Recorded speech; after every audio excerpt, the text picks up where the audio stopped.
छुपी हुई प्रतिभा। क्या आपको कभी ऐसा लगा है कि आप किसी भी चीज में खास नहीं है? तो ये कहानी आपके लिए है। ये कहानी है लियो की, जिसने अपनी छुपी हुई प्रतिभा को खोजने की हिम्मत की, जो स्वाभाविक रूप से आता है।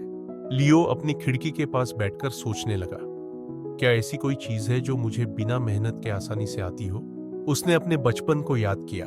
उसे कहानियां सुनाना हमेशा पसंद था, कभी लिखकर, कभी अभिनय के जरिए, तो कभी अपने दोस्तों के साथ रोमांचक कहानियां गढ़कर। जब भी स्कूल में कोई रचनात्मक प्रोजेक्ट आता, वह उसमें पूरी तरह खो जाता। लेकिन क्या यह सच में एक प्रतिभा थी? दूसरों की नजर से खुद को देखना। अगले दिन लियो ने अपने करीबी दोस्तों से पूछा, तुम्हारे हिसाब से मैं किस चीज में सबसे अच्छा हूं? उसके सबसे अच्छे दोस्त ने हंसते हुए कहा, तू तो सबसे बढ़िया कहानीकार है।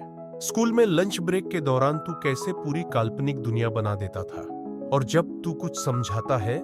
लियो को आश्चर्य हुआ।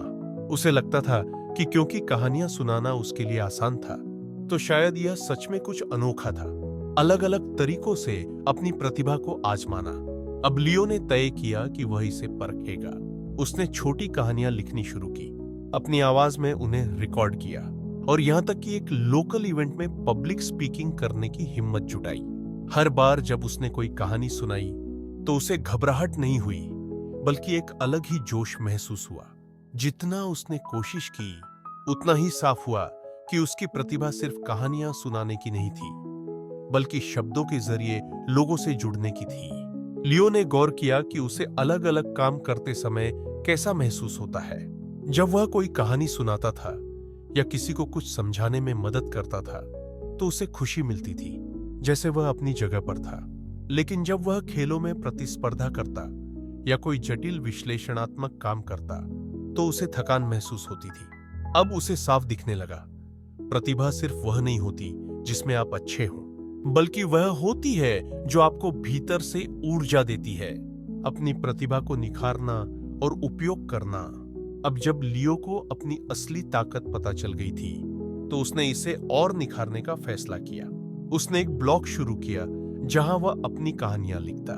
पब्लिक स्पीकिंग की क्लास ली, उतने ही नए अवसर उसके सामने आने लगे। लोग उसकी कहानियों की सराहना करने लगे, और एक दिन उसे एक प्रसिद्ध पॉडकास्ट पर अपनी कहानी सुनाने का मौका मिला। पहली बार लियो को ऐसा महसूस हुआ कि वह किसी चीज की तलाश नहीं कर रहा। उसने अपनी प्रतिभा को ढूंढ लिया था, लेकिन यह उसे इंतजार करने से नहीं मिला, बल्कि खुद को टटोलने, सवाल पूछने और नए अनुभवों में कूदने से मिला। कहानी की सीख। आपकी अनोखी प्रतिभा पहले से ही आपके अंदर है। कभी कभी उसे खोजने के लिए आत्मचिंतन, दूसरों से फीडबैक और नए अनुभवों की जरूरत होती है। लेकिन जब आप इसे पहचान लेते हैं, तो यह आपकी जिंदगी को पूरी तरह बदल सकती है।